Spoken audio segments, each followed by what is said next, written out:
Stop. Before this video starts, I need you to think about something most people spend their entire lives avoiding. Think about the worst version of yourself. Not the version you show your family. Not the version you post online. The real one. The one that destroys what it loves. The one that sabotages what it builds. The one that shows up right when things start going right and ruins everything. Now imagine this.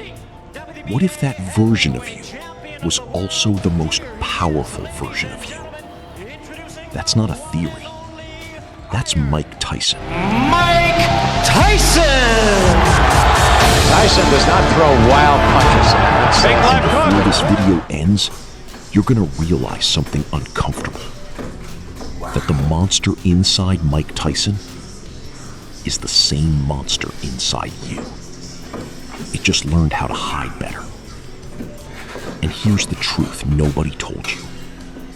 The story you've heard about Tyson, it's not incomplete. It's wrong. And what really happened will change how you see yourself. Born into the fire.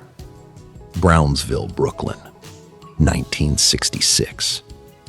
Not a neighborhood, a pressure cooker. Sirens at night, broken glass on sidewalks. Kids learning survival before they learned how to dream. That's where Michael Tyson was born. Small, soft voice, a lisp, and pigeons. Yeah, pigeons. While other kids were running the streets, Mike sat on rooftops, talking to birds, feeding them, caring for them. It was the only place he felt calm. Until one day, a kid grabbed one of his pigeons, looked him in the eyes, and snapped its neck. Right there, in his hands. That was the first time Mike Tyson ever fought. He was 7 years old, and something woke up inside him that day that never went back to sleep. His father, gone before he could remember. His mother, Lorna, she didn't raise him. She survived with him. Long shifts, no money, no stability, lights going out, food running low, and a boy learning one thing very early. If nobody sees you, you disappear. By the age of 10, Mike Tyson had been arrested 38 times. Not because he was born violent, because he was invisible. And invisible kids don't stay quiet. They break things. They scream. They make noise just to prove they exist. And here's what nobody tells you about kids who grow up like that. They don't just learn how to survive. They learn that the world is unstable, and the only thing they can control is force. And that belief becomes a cage. And what happened next is where that chaos finally met direction. The man who built the monster. His name was Bobby Stewart, juvenile detention counselor, one of the few adults who didn't see Tyson as a lost cause. He saw something else. Speed, explosiveness, a kind of raw energy you can't teach. So he made a call to a man named Cus D'Amato, 72 years old, already trained champions, already seen everything. And the moment he saw Tyson move, he said something insane. That boy will be heavyweight champion of the world. Mike was 12. Cus didn't just train him. He took him in, gave him structure, routine, discipline. But more importantly, he gave him a philosophy. Every morning, road work in the cold. Every afternoon, the gym. Every night, conversations about fear. Because Cus understood something most people don't. Fear doesn't disappear. You either control it or it controls you. Tyson didn't just learn boxing, he became it. Peekaboo style, head movement like slipping bullets, explosions of power from impossible angles. He wasn't becoming a fighter, he was becoming a weapon. But here's where the story cracks. Cus D'Amato dies. Tyson is 19.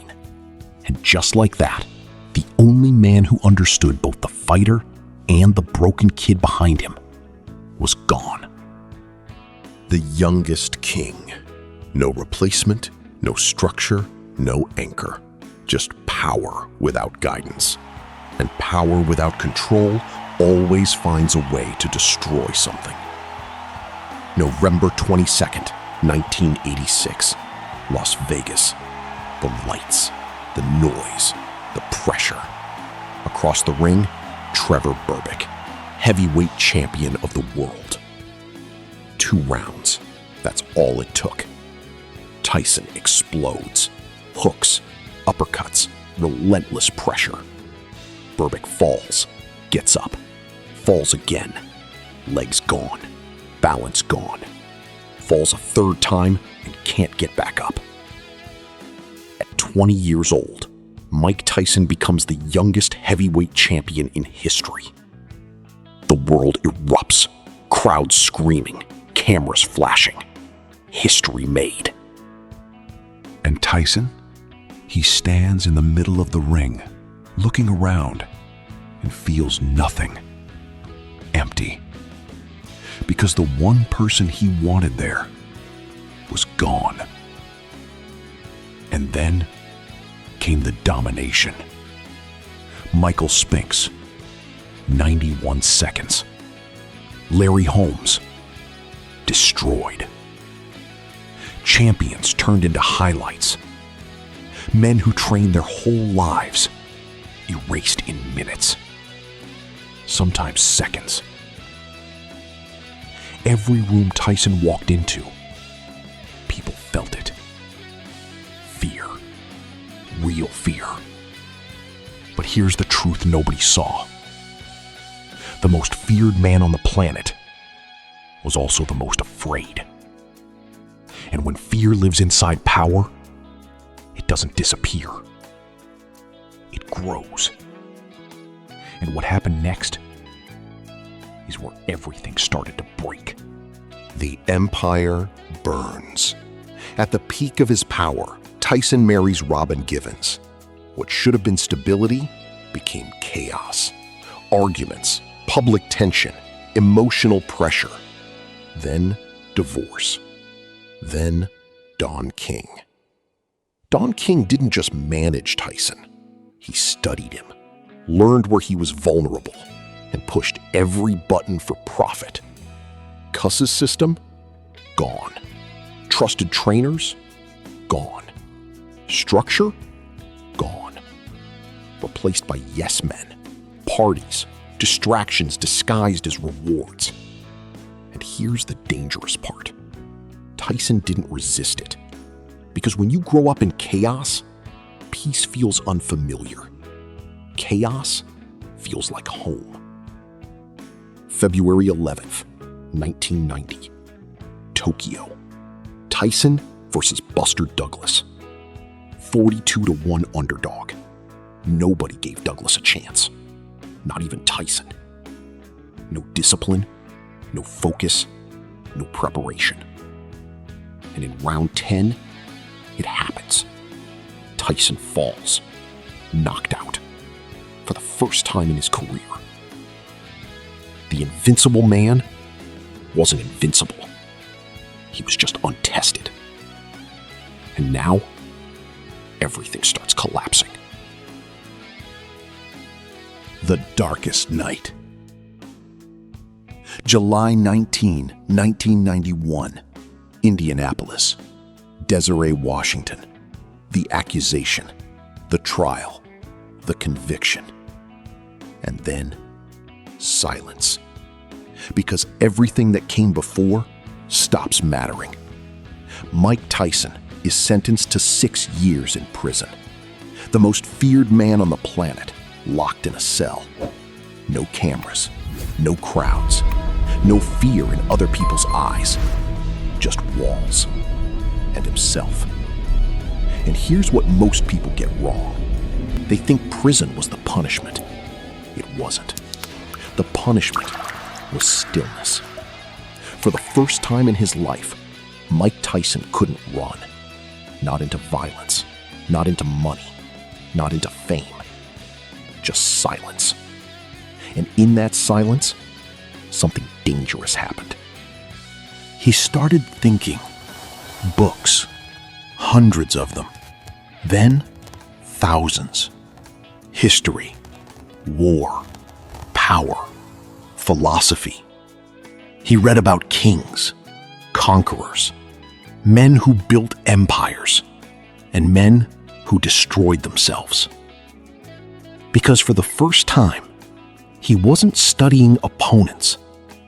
He was studying himself. He converts to Islam. He reflects. He starts asking questions he had avoided his entire life. Why am I like this? Why do I destroy everything I build? And when you ask those questions long enough, you either break or you wake up. 3 years later, he walks out. And the world is waiting. Not to understand him, to use him. Promoters, sponsors, media, everyone ready to turn pain into profit. And Tyson steps back into the ring. And the money starts coming in again. Fast. Violently fast. Over the next decade, he makes more than $300 million. Let that number hit you. 300 million. Now watch this carefully, because this is where most people would think. This is where everything gets better. It doesn't. The spending starts, and it's not normal. It's extreme. Not one mansion, multiple. Not one car, fleets. Not luxury watches, collections worth millions. And then the entourage. Not 5 people, not 10. Over 100 people on payroll every month. People being paid just to be around him. White Bengal tigers, $140,000 each, and $4,000 a month just to maintain. Private parties, millions gone in a single night. And here's the part most people miss. This wasn't celebration. This was protection. Every dollar he spent was a distraction, a wall, a way to not feel what was still inside him. Because money doesn't fix identity, it amplifies it. And if what's inside you is broken, more money just gives you more ways to break. And slowly, quietly, inevitably, it all collapses again. Because no matter how far you run, you eventually meet yourself again. The Bite. Las Vegas. Tyson versus Holyfield 2. Tension in the air. Frustration building. Round 3. In a clinch, Tyson leans in and bites Holyfield's ear. Rips a piece off. Spits it onto the canvas. Chaos. Crowd screaming. Fight stopped. The world watches in shock. And instantly, he becomes the villain. Savage. Animal. Monster. But listen carefully, because this is where people stopped paying attention. Tyson later said, "I wasn't trying to win. I was trying to destroy something inside me." That wasn't rage. That was collapse. A man losing control in the only way he knew how. Violence. And this is where the story changes. Because that moment was visible, televised, judged. But everyone has their version of that moment. down nobody sees. So the real question is, what's yours? The bottom. Bankruptcy. 23 million in debt. The man who made hundreds of millions has nothing. Addiction. Alcohol. Cocaine. Self-destruction on repeat. And then something shifts. With nothing left to protect. No image, no title, no money. He finally meets himself. And he says something that changes everything. I was always scared. Every fight, every moment. The aggression? Not confidence. Protection. He wasn't trying to win. He was trying not to be hurt first. And for years, it worked. Until it didn't. The resurrection. This part, most people skip, but it matters the most. Tyson gets sober, quietly. No cameras, no announcements. Therapy, reflection, rebuilding. Then, tragedy. His daughter Exodus dies, 4 years old. That kind of pain destroys most people. But Tyson didn't collapse. He changed. He steps on a Broadway stage, alone. No gloves, no persona, just truth. Talking about his life, his mistakes, his fears. And the audience? Standing ovation. Not for knockouts, for honesty. Years later, he returns to the ring. Older, slower, but present. Not fighting opponents anymore. Fighting himself. The mirror. Now, stop. Because this isn't about Tyson anymore. It's about you. You don't live his life. You don't fight in arenas. But you have something in common. There is a version of you that keeps showing up at the worst possible times. The one that quits early, sabotages progress, pushes people away, doubts everything. That's not random. That's programming. Tyson was programmed by violence. You were programmed somewhere too.